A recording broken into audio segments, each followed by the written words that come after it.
2021 2000, इसमें 100 का गुणा कर देंगे तो ये 20,000 आ जाएगा, ठीक है। और 5 मीटर में गुणा कर देंगे 100 का तो 500 आ जाएगा। उसके साथ 50 सेमी ये दे रखा है, ठीक है। इसमें से घटाना क्या है, इसमें से घटाना है 2 दरवाजे हैं तो 2 का गुणा कर दिया, ठीक है। उसके साथ क्या दे रखा है, 2 मीटर लंबाई दे रखी है तो 200 सेमी हो गई। उसके साथ 1.5 मीटर दे रखा है तो ये हो जाएगा यहाँ 150, ठीक है। और इसकी मोटाई कितनी दे रखी है, मोटाई दे रखी है 50 सेमी, तो इसका 50 का मैंने इससे कर दिया गुणा। इसके नीचे क्या आ जाएगा, इसका आयतन आ जाएगा ईंट का, जो कि कितना दे रखा है 25 गुणा 16 गुणा 10। जब इस पूरे को अपन सॉल्व कर लेंगे, देखिए ये पूरा दीवार का आयतन है, ये 2 दरवाजों का आयतन है, ठीक है।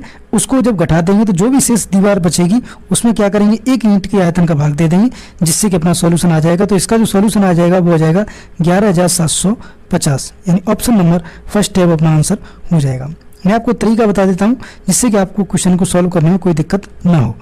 सेकंड क्वेश्चन है, देखिएगा दिए गए चित्र में OP समांतर है RS, यानी जो OP है वो RS के समांतर है और OPQ है वो 100 है। देखिएगा ये OPQ है वो 100 है, QRS 140 है, QRS है वो 140 है। तो आपको PQR ज्ञात करना है, यानी ये वाला कोण ज्ञात करना है। तो देखिएगा किस प्रकार से ज्ञात करेंगे, इसको हम क्या कर देते हैं, इसको आगे बढ़ा देते हैं, ठीक है।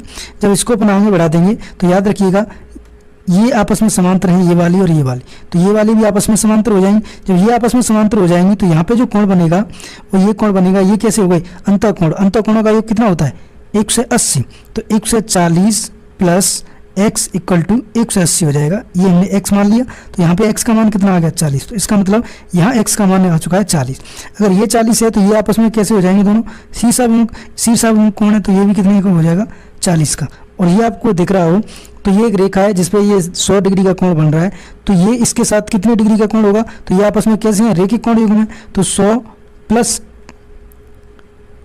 p मान के चलिएगा इक्वल टू 180, क्योंकि ये आपस में कैसे हैं, रेखिक कोण युग्म है ये सभी। तो यहाँ से p का मान निकल के आ जाएगा 80, तो इसका मतलब ये हो गया कि ये जो कोण है वो कितने का आ गया 80 का। अब हमने निकाल लिया है, देखिएगा क्या निकाल लिया है कि ये कोण कितने का आ गया 80 का, ठीक है। और ये कोण कितने का आ गया 40 का। ये देखिएगा ये पूरा त्रिभुज है, तो इस त्रिभुज में तीनों कोणों का योग कितना हो जाएगा 180, तो 80 प्लस 40 प्लस इसको मान लेते हैं t मान लेते हैं इक्वल टू 180। बस t का मान निकालना है, यहाँ से जब t का मान निकालेंगे तो t का मान आ जाएगा 60, यानी ऑप्शन नंबर 20 का सही आंसर हो जाएगा। नेक्स्ट क्वेश्चन है, देखिएगा 93, 2 दशमलव संख्याओं का गुणन जैसे 0.4 गुणा 0.2 करेंगे तो 0.08 आएगा की संकल्पना को समझाने के लिए उचित शिक्षण अधिगम साधन है। तो इसके लिए जो उचित अधिगम साधन है वो है ग्राफ पेपर, यानी ऑप्शन नंबर डी अपना आंसर हो जाएगा। क्वेश्चन नंबर 94 देखिएगा कि मिलान चिन्हों का उपयोग करते हुए निम्नलिखित में से कौन सी संख्या है वो 9 को प्रदर्शित करेगी। तो देखिएगा जो संख्या ये है वो 9 को प्रदर्शित करेगी, जिसमें देखिएगा 1 2 3 4 इस प्रकार से 5 काटेंगे, फिर 1 2 3 4, तो ये कितने हुए टोटल 9। तो ऐसा बन रहा है ऑप्शन नंबर सी में। याद रखिएगा ये इस प्रकार से काटा जाता है, न कि इस प्रकार से, ठीक है। अब ऐसे मत काटना, ये गलत होता है, इस प्रकार से इसको काटा जाता है। नेक्स्ट क्वेश्चन है, देखिएगा क्वेश्चन नंबर 95 कि एक व्यक्ति का मासिक वेतन है वो 24,000 है, उसके शिक्षा पर किए गए व्यय को पाई चार्ट पर दर्शाने वाले त्रिज्यखंड का केंद्रीय कोण अगर 60 डिग्री है तो उसका शिक्षा पर व्यय कितना है। तो देखिएगा आपको पता होगा ये पाई चार्ट होता है जिसमें इस प्रकार से बने रहते हैं, तो ये जो पूरा कोण होता है वो होता है 360 का। तो देखिएगा मासिक वेतन उसने कितने दे रखा है 24,000 दे रखा है, तो इसका मतलब है कि जो 24,000 दे रखा है वो पूरा का पूरा मासिक वेतन है, ठीक है। तो ये 360 के बराबर रख दिया, तो फिर 360 डिग्री इक्वल टू 24,000 हो गया, तो 8 डिग्री इक्वल टू कितना हो जाएगा, तो इस 360 को इसके नीचे ले जाएंगे, यानी ये हो जाएगा 24,000 बट्टे 360। अब हमको निकालना कितना है 60 डिग्री का कोण, तो 60 डिग्री से इसको कर देंगे गुणा, क्योंकि हमने ये जो निकाला था वो 1 डिग्री का निकाला था, ठीक है। अब कितने का निकालना है 60 डिग्री का, एक एक नेम लगा देंगे तो बस 60 का कर देंगे गुणा, तो यहाँ पे क्या आ जाएगा, इसको जब काट लेंगे तो ये आ जाएगा 4,000 रुपये, यानी ऑप्शन नंबर फर्स्ट इसका आंसर हो जाएगा। क्वेश्चन नंबर 96 देखिएगा कि 2 अंकों की सबसे बड़ी और सबसे छोटी अभाज्य संख्या का अंतर क्या है। तो देखिए 2 अंकों की सबसे बड़ी अभाज्य संख्या होती है 97, सबसे छोटी होती है 11। जब दोनों को आप घटाएंगे तो यह आ जाएगा 86, यानी ऑप्शन नंबर बी अपना आंसर हो जाएगा। क्वेश्चन नंबर देखिएगा 97 कि 12 दर्जन पेनों का मूल्य इतना है तो 25 पेनों का मूल्य क्या होगा। तो देखिएगा 12 दर्जन, तो ये 12 तो पेन हो गए और दर्जन के लिए हमने 12 का गुणा कर दिया। इनका मूल्य कितना है 720 रुपये। तो फिर एक पेन का मूल्य कितना हो जाएगा, इसको इसके नीचे ले जाएंगे तो 720 बट्टे 12 गुणा 12। अब हमको कितने पेनों का ज्ञात करना है 25 का, तो ये तो एक पेन का मूल्य हो गया। तो अब 25 के लिए क्या करेंगे 25 से इसको गुणा कर देंगे, बस इसको सॉल्व कर लेंगे। सॉल्व करने के बाद यहाँ पे अपना आ जाएगा 125 रुपये, यानी ऑप्शन नंबर सी इसका आंसर हो जाएगा 25 पेनों का मूल्य। अगले क्वेश्चन की तरफ चलेंगे 98। देखिएगा कि 5 छात्रों का औसत 40 है किग्रा है, यदि उसमें से एक छात्र जिसका भार कितना है 50 किग्रा है छूट जाता है तो शेष बच्चे का जो औसत है वो कितना होगा, यानी जो औसत भार है वो कितना होगा। तो इसके लिए देखिए अपन क्या करेंगे, सबसे पहले हमें पता होना चाहिए कि औसत बराबर होता क्या है। तो औसत बराबर होता है राशियों का योग बट्टे राशियों की संख्या, ये आपको सूत्र पता होना चाहिए। अब उसने क्या दे रखा है 5 छात्र दे रखे हैं जिनका औसत दे रखा है 40, यानी औसत उसने दे रखा है 40। ठीक है, हम योग निकाल रहे हैं। ठीक है, संख्या दे रखी है 5, तो इसका इसमें कर देंगे बच गुणा। तो योग कितना आ जाएगा अपने पास, जो योग आ चुका है 5 छात्रों का वो आ चुका है 200। ठीक है, 200 kg। उसमें से एक छात्र कितने का 50 kg का जो छोड़ के चला जाता है। तो देखिए 200 में से अपन घटा देंगे 50 को, तो कितना बचा 150। पहले 5 छात्र थे, अब कितने रह गए 4, क्योंकि एक छोड़ के चला गया तो 4 का इसमें दे देंगे भाग। तो इसका जब भाग देंगे ये आ जाएगा 37.5 kg, यानी अब जो औसत भार है वो कितना है 37.5 kg। ठीक है, क्वेश्चन नंबर 99 देखिएगा कि एक वस्तु 10% लाभ से विक्रय मूल्य इतना है तो बेची गई वस्तु का क्रय मूल्य क्या होगा। मान लीजिए कि क्रय मूल्य 100 रुपये है, मान लीजिए कि 100 रुपये है उसका क्रय मूल्य, 10% का लाभ होता है तो विक्रय मूल्य कितना हो जाना चाहिए 110 रुपये। उसने दे रखा है कि विक्रय मूल्य 330 है, हमारे अनुसार 110 है, उसके अनुसार 130 है, तो इसको हमने इसके बराबर रख दिया। अब देखिएगा 110 बराबर 130 है तो एक का मान निकाल लेते हैं यहाँ से, तो 330 बराबर 110। अब हमको क्रय मूल्य निकालना है और क्रय मूल्य हमने माना है 100, तो अब क्या करेंगे 100 का कर देंगे इससे गुणा। जब 100 का इससे गुणा करेंगे तो ये आ जाएगा 300, यानी ऑप्शन नंबर डी इसका आंसर हो जाएगा। क्वेश्चन नंबर 100 को देखिएगा कि एक विद्यालय में श्रमदान शिविर के अंतर्गत 12 छात्र 7 घंटे सफाई करते हैं, यदि उतनी ही भाग 6 घंटे में साफ करना हो तो कितने छात्रों की आवश्यकता होगी। आपको पता होगा MDH1 इक्वल टू होता है M2 D2 और H2, जिसमें M होता है मैन, D होता है डे यानी दिन, H होता है आवर। बस यही आपको लगाना है और कुछ नहीं करना। तो 12 गुणा 7 बराबर 6 घंटे हैं और आज मान लीजिए x है और 6 से कर देते हैं इसको गुणा, तो यहाँ पे जो x आ जाएगा वो आ जाएगा 14। नहीं, ऑप्शन नंबर ए इसका आंसर हो जाएगा। नेक्स्ट चलते हैं, देखिएगा क्वेश्चन नंबर 101 कि 1 करोड़ 1 लाख और 1000 101 का अंकीय रूप क्या होगा। तो देखिएगा सबसे पहले हम 1 करोड़ रखेंगे, उसके बाद हम 1 लाख लिखेंगे, उसके बाद 1000 लिखेंगे, उसके बाद 100 और उसके बाद 1। जब सबको हम प्लस कर देंगे तो ये संख्या आ जाएगी, जिससे हमको पता चलता है कि इसका जो आंसर होगा वो होगा ऑप्शन नंबर बी। ठीक है, सिर्फ आपको इकाई दहाई पता होना चाहिए। नेक्स्ट क्वेश्चन है कि यदि 31 P5 को 3 का गुणज है, ये संख्या है वो इसका 3 का गुणज है, जहाँ P दहाई का अंक है, तो P का अधिकतम मान आपको पूछ रहा है कि P का अधिकतम मान कितना होगा। तो बस कुछ नहीं करना, आपको पता होगा कि कोई भी संख्या अगर P से विभाजित होती है, 3 से विभाजित होती है कोई भी संख्या, तो उसके अंकों का योग कितना आता है, जो भी आता है वो 3 से विभाजित होना चाहिए। ठीक है, और वो कह रहा है कि अधिकतम मान लेना है। ठीक है, तो सबसे पहले अगर हम ऑप्शन भी चेक करेंगे तो अधिकतम मान लेके चेक करेंगे तो सबसे अधिकतम मान है वो 9 दे रखा है, तो 9 से अपन चेक करेंगे तो 3 + 1 + P + 5 इक्वल टू जो भी आएगा, यहाँ पे जो संख्या आएगी वो 3 से क्या होनी चाहिए, विभाजित होनी चाहिए। तो 9 को हम ऑप्शन को उठाते हैं तो 3 + 1 + 9 + 5, जब इस सब को हम जोड़ देंगे तो ये जोड़ने पे हमारा आ रहा है 18, और ये 18 है वो 3 से विभाजित होता है, इसलिए हमारा जो ऑप्शन है वो ऑप्शन नंबर 1 हो जाएगा, यानी 9। जो P का मान है वो कितना है 9। नेक्स्ट क्वेश्चन है, देखिएगा 103 नंबर कि 25 + 12 × 33 - 25 भागित 5 का मान ज्ञात करना है।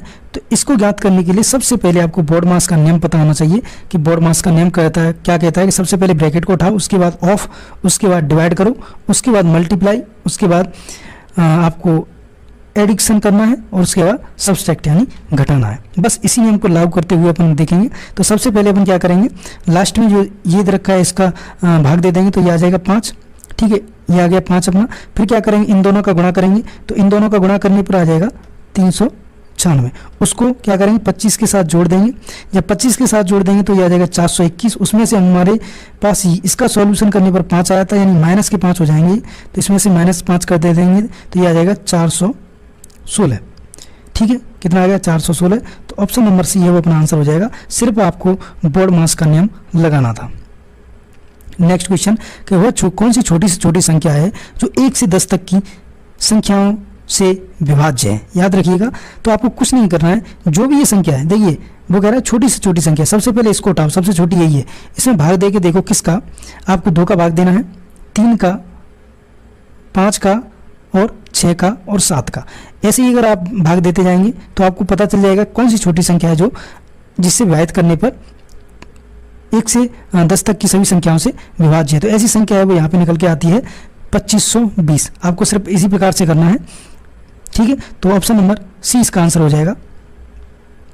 नेक्स्ट क्वेश्चन है 1 से 5 की संख्या ये दे रखी है, मैं 3, 4, 5 के स्थानीय मानों का गुणनफल बराबर है। तो देखिएगा, सबसे पहले आपको स्थानीय मान निकालने हैं, तो 3 को लिख लीजिएगा सबसे पहले, और देखिए 3 के पीछे कितनी जीरो लगानी है आपको, 5 जीरो। ठीक है, क्योंकि जितने अंक होते हैं उतनी जीरो लगती हैं, गुणा। अब देखिएगा 4, तो इसको 40 लिख लेंगे, गुणा 5, 5 तो इकाई रूप में है, बस इस सब को कर लेंगे गुणा। इसको गुणा करने पर देखिएगा ये आ जाएगा 6 0 0 0 0 0 0 और 0, यानी ये अपना ऑप्शन नंबर डी से मैच खाता है। तो ऑप्शन नंबर डी इसका आंसर हो जाएगा। सिर्फ आपको स्थानीय मान निकालने और उनका करना है गुणा। अगला क्वेश्चन, गणित सभ्यता और संस्कृति का दर्पण है, ये किसने कहा था, तो आपको पता होगा हॉगबैन ने कहा था। अगला क्वेश्चन कि अलग अलग भागों को जोड़ना यह सिद्धांत कहलाता है, तो यह संश्लेषण का सिद्धांत कहलाता है, option number B. Next question है कि उपचारात्मक शिक्षण सर्वाधिक सफलता निर्भर करती है किस चीज़ पर, तो समस्या के कारणों की सही पहचान पर यह चीज़ निर्भर करती है। अगला क्वेश्चन है कि गणित में मूल्यांकन के सोपानों का सही क्रम आपको बताना है कि इसका सही क्रम क्या होगा। तो सबसे पहले अपन क्या करेंगे, उद्देश्यों का चयन करेंगे, उसके बाद परिस्थितियों की पहचान करेंगे, उसके बाद मूल्यांकन विधि का चयन करेंगे, और उसके बाद मूल्यांकन विधि का निर्माण करेंगे, और बाद में क्या करेंगे, प्रमाणों की व्याख्या। तो याद रखिएगा, इससे हमें देखने पता चलता है कि ऑप्शन नंबर 1 इसका आंसर हो जाएगा। अगले क्वेश्चन की तरफ चलें तो देखिएगा कि किसी छात्र से नीचे दी गई संख्याओं को पढ़ने के लिए कहा गया, ये संख्या है वो किस प्रकार से पढ़ता है कि 30 और 6, 40 और 6, 40 और 8 और 40 और 20। पढ़ने में त्रुटि का कारण है, तो पढ़ने में एक ही बात है कि एक छात्र स्थानीय मान की संकल्पना को नहीं समझता है और उसे केवल 2 अंक की संख्याओं को पढ़ना आसान लगता है, जब तो वो 30 और 6 कह रहा है उसको, तो इसलिए ऑप्शन नंबर डी इसका आंसर हो जाएगा। अगला क्वेश्चन है कि पी ने 9,000 रुपये का ऋण 8.5% की साधारण ब्याज की दर पर 2 वर्ष और 8 माह के लिए लिया, तो कुल कितनी राशि वो अपना लौटाएगा, नहीं आपको मिश्र धन ज्ञात करना है। तो देखिएगा कैसे सॉल्व करेंगे इसको। सबसे पहले हम टाइम दिए रखा है उसको क्या बनाएंगे, वर्ष में बताएंगे। तो ये तो 2 वर्ष हैं, ठीक है, इसको हमने मास को वर्ष में चेंज करने के लिए 12 का दे दिया भाग, तो यहाँ क्या आ गया, इस 4 से इसको काट देंगे तो ये 2 आ गया, नीचे 3 आ गया, ऊपर आ गया 2, तो 2 + 2/3, तो ये क्या आ गया 8/3, ये क्या आ गया वर्ष, ये हमारा टाइम आ गया। बस ब्याज का सूत्र लगाना है, साधारण ब्याज का सूत्र क्या होता है, PTR/100, यानी मूलधन समय और दर बट्टे 100।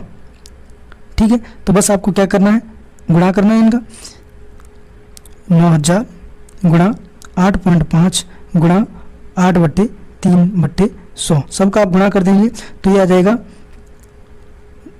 2040 पॉइंट समथिंग आ जाएगा।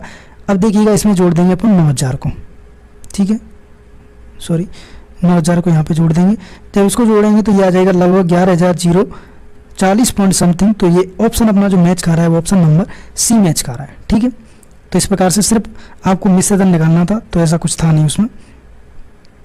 अगला क्वेश्चन है देखिएगा 112 कि एक 22 सेमी 4 सेमी के आयताकार कागज को मोड़कर यानी बिना अध्यापित किए एक 4 सेमी ऊंचाई का बेलन बनाया जाता है, तो बेलन का वक्र पृष्ठ का क्षेत्रफल ज्ञात करना है। तो देखिए कोई कागज है उसको आपने क्या किया, मोड़ दिया, मोड़ के क्या बना दिया, उसका बेलन बना दिया है।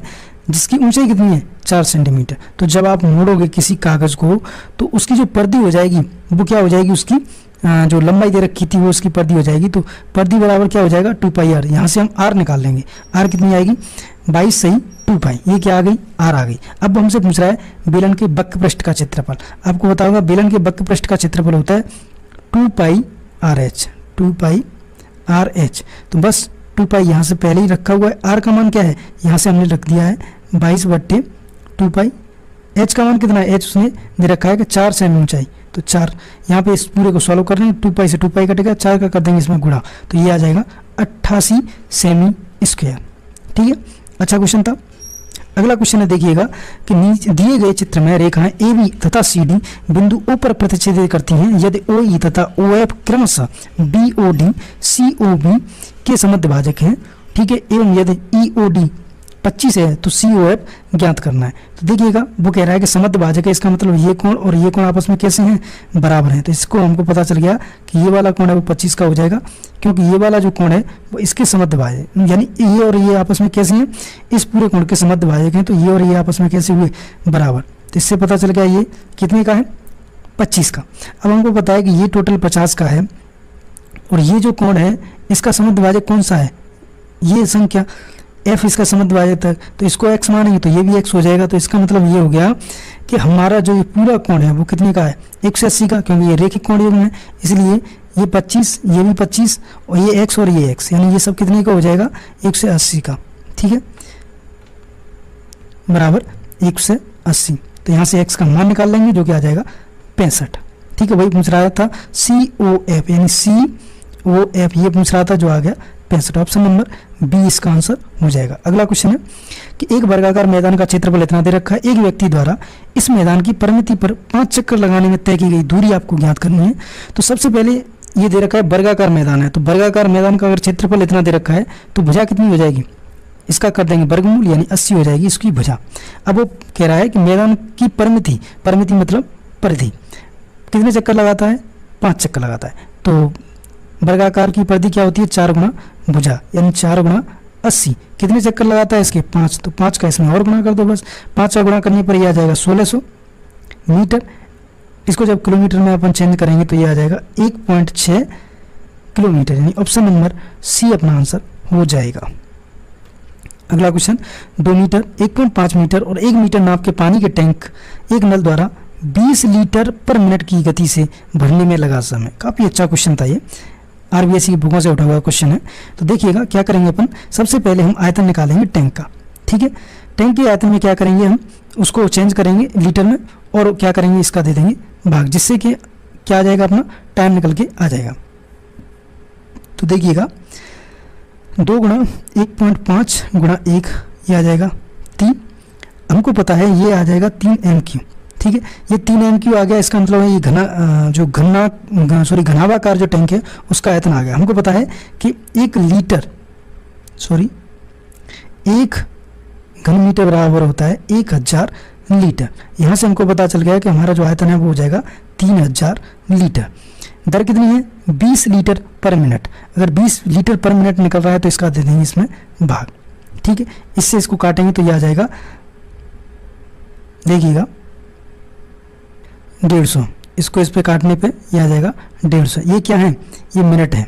ठीक है, जब इसको घंटे में चेंज करेंगे तो 60 का दे देंगे भाग, तो ये आ जाएगा 2 घंटे 30 मिनट, यानी ऑप्शन नंबर डी अपना आंसर हो जाएगा। अगले क्वेश्चन की तरफ चलें कि अनावसानी आवर्ती संख्या जो कि 0.123 दे रखी है, जिसमें 3 बार है को लिखना है।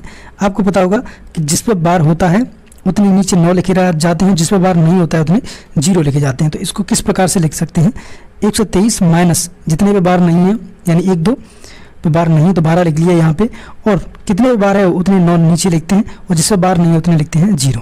ठीक है, तो जब इस पूरे को सॉल्व करेंगे तो यह आ जाएगा 37/300, यानी ऑप्शन नंबर सी अपना आंसर हो जाएगा।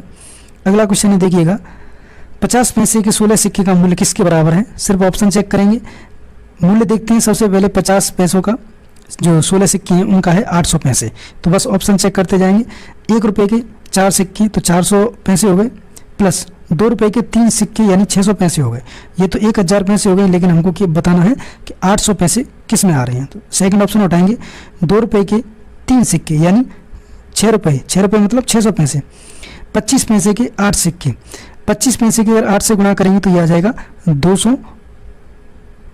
ठीक है, जब 200 को जोड़ेंगे तो ये आ जाएगा 800 पैसे। देखिएगा स्टार्टिंग में भी 800 पैसे आ रहा था, ये भी 800 पैसे आ रहा है। इसका मतलब ये हो गया कि ये अपना ऑप्शन सही है, जिसका मूल्य बराबर है किसके, इस ऑप्शन के मूल्य इसका बराबर है।